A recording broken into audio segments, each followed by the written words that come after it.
itu kalau tidak dikeluarkan, ya dia apa? Keras, penyakit nanti. Maka kemudian salah satu hikmah kita menikah itu dia tersalurkan. Ya, nah kalau yang belum nikah gimana? Tadi banyak-banyak olahraga, banyak-banyak puasa, gitu kan ya, dan banyak-banyak bersabar. Ya. Tapi saluran. Urusan itu Pak. Baik. Jadi yang pertama dia tidak mengetahui bahaya membujang. Apa bahaya membujang itu? Ternyata menjadi faktor utama penyebab penyimpangan sosial. Nah, termasuk salah satunya tadi. Apa namanya, dia mencari kepuasan sendiri. Ya, karena mungkin dia merasa nyaman dengan kondisi membujang. Ya. Itu bisa menyebabkan terjadi penyimpangan sosial. Bahkan nanti yang paling parah penyimpangan seksual. Itu paling parah. Ya. Nah, nanti kan penyimpangan seksual itu kan banyak macam ya. Kalau yang kemudian hari ini misalnya yang kita kenal ada LGBT, nah itu juga sama kan penyimpangan seksual.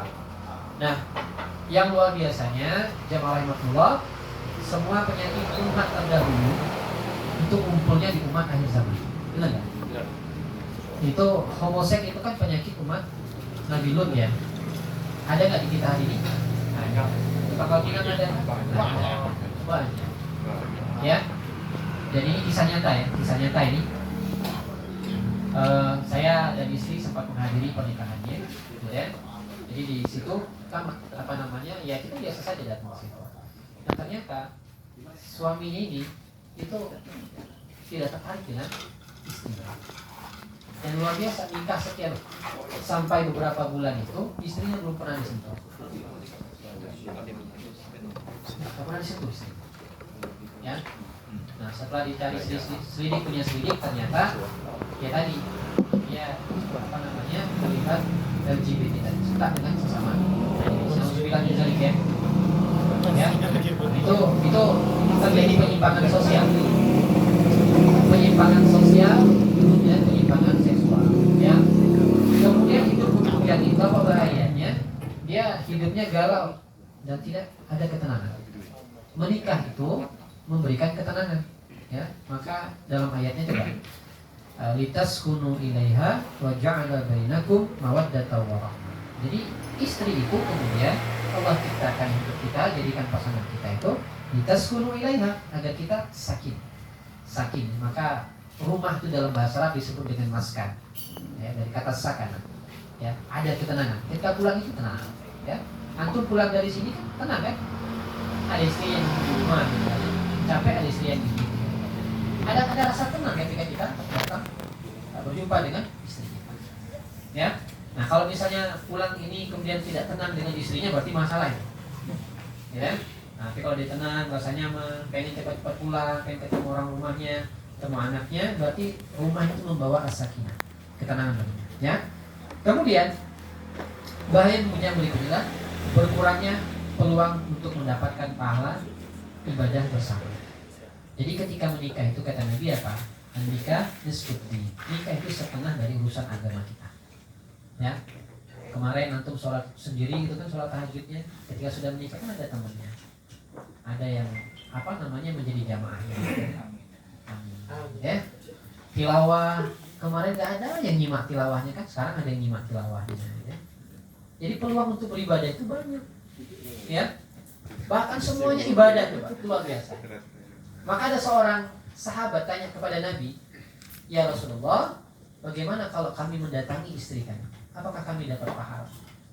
Ya? Jadi mendatangi istri itu kata sahabatnya, "Apakah dapat pahala ya Rasulullah?" Menggauli istri. Apa kata Nabi? Di balik pertanyaannya sama Nabi, "Bagaimana kalau kalian mendatangi yang haram?" Apa dosa? Dosa. Datang ke istri itu, mendatangi istri dapat pahala. Ya? Nah, ini cuma dipahami dan diketahui oleh mereka yang sudah menikah. La yaduku illa man taqwa. Ya. Ini biar yang belum menikah panas telinganya lagi ya. Mudah-mudahan nanti ada yang nyamperin satu daus, saya minta carikan selainnya.